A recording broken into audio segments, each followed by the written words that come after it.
Hello，我係營養師阿 Lin，咁我咧已經做咗營養師差唔多20年㗎啦。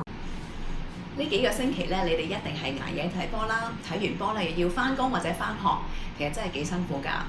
但係你知唔知咧？咁長時間咁樣捱夜咧，其實會嚟身體咧帶來好多健康嘅問題。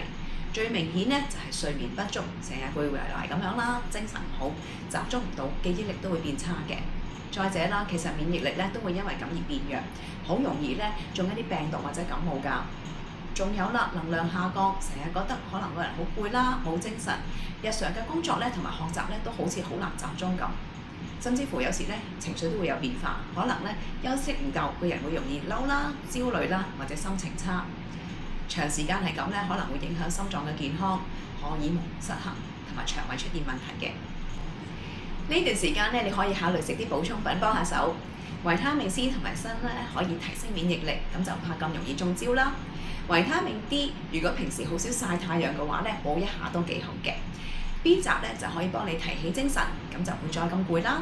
至於 Omega 3咧就可以改善情緒同埋減少身體一啲發炎。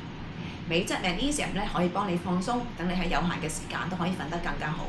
而益生菌咧就可以幫大家咧維持翻腸胃嘅健康，咁你先可以繼續追波到最後一秒，身體都唔會受到影響㗎。